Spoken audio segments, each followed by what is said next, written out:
மட்டும்தானையா உடம்புலயே இதுக்கு? ஹே மனிதர்களே, இதான் உங்கள் உடல் பேசுகிறது. இத்தனை நாளா என்ன சாப்பிடலாம், எங்க சுத்தலான்னு நீங்க போடுற ஆர்டர் எல்லாம் நாங்க கேட்டோம். ஆனா இன்னைக்கு ஒரு 10 நிமிஷம் நாங்க பேசுறத நீங்க கேளுங்க. நான் தான் உங்க உடம்போட மெயின் சர்வர் மூளை பேசுறேங்க. என்ன மக்களே, சளி செஞ்சுட்டாருன்னு நினைக்கிறீங்களா? நான் தான் சளி. என்ன யாரும் உங்க வீடு கலைக்கல.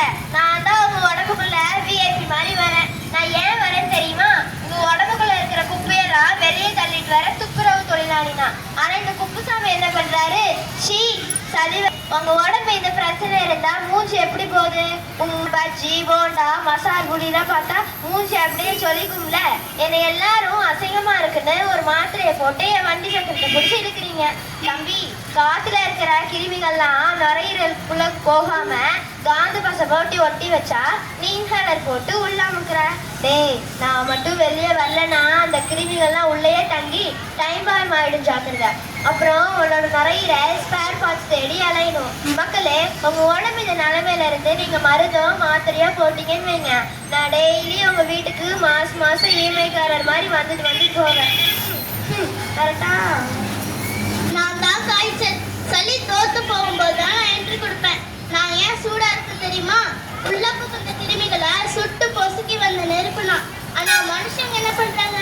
100 டிகிரி ஆனோடனே ஐயோ அம்மா எரியுதுன்னு என் மேல ஐஸ் கட்டியும் மாத்திரையும் போட்டு அணைக்கிறாங்க.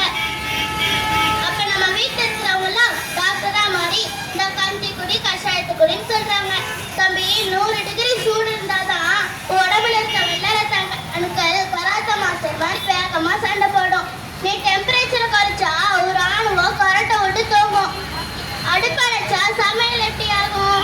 எண்ணெய் அணைச்சா கிருமி எப்படி சாகும்? மக்களே, நான் தான் வயிறு.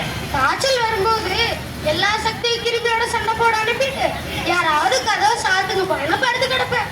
ஆனா இந்த குப்புசாமி இருக்கிறாரு, பாடி வீக் ஆயிருன்னு சொல்லிட்டு 4 இட்லி 2 வடை 1 டம்ளர் பாலை உள்ள தள்ளுறாங்க. இப்ப நான் சண்டை போடணுமா இல்ல நீ உள்ள அனுப்புற இட்லியை செதுக்கி வைக்கணுமாடா? எனக்கு கொஞ்ச நாள் லீவு கொடுங்க. பசிக்கிற வரைக்கும் நீ தொந்தரவு பண்ணாதீங்க. நான் கண்டிப்பா உங்களை சரி செய்யறேன். மக்களே, இது எல்லாத்தையும் டைரக்ஷன் பண்றது நான் தான். இப்போ ஒரு தலைவலி வருதுன்னு வைங்க, நீங்க என்ன பண்றீங்க? உடனே ஒரு தலைவலி மாத்திரையை போட்டுட்டு மறுபடியும் அந்த போன் எடுத்து நோண்ட ஆரம்பிச்சிடுறீங்க. டேய், அந்த தலைவலிங்கிறது நான் உனக்கு கொடுக்குற ஒரு நோட்டிபிகேஷன். டேய் தம்பி, உள்ள கிளீனிங் வேலை நடக்குது, நீ கொஞ்ச நேரம் அந்த போனை வச்சுட்டு கண்ணை மூடி ரெஸ்ட் எடுன்னு நான் சொல்றேன். ஆனா நீ என்ன பண்ற? ஒரு மாத்திரையை போட்டுட்டு நான் உனக்கு கொடுக்குற நோட்டிபிகேஷனையே மியூட் பண்ணிடுவேன். அலாரத்தை உடைச்சா திருட உள்ள வரத்தானே செய்வான். மக்களே, நம்முடைய உடம்பு ஒரு மொபைல் போன் மாதிரி. பேட்டரி டவுன் ஆனா சார்ஜ் போடணும், மெமரி ஃபுல்லானா தேவையில்லாத பைசா டெலிட் பண்ணணும். ஆனா நம்முடைய உடம்பு ரெஸ்ட் எடுன்னு சொன்னா மட்டும் அதை நம்ம இக்னோர் பண்ணிடுறோம். போன் பழுதானா புதுசு வாங்க முடியும், ஆனா உடம்பு பழுதானா புதுசு வாங்க முடியுமா? கொஞ்சம் யோசிச்சு பாருங்க மக்களே.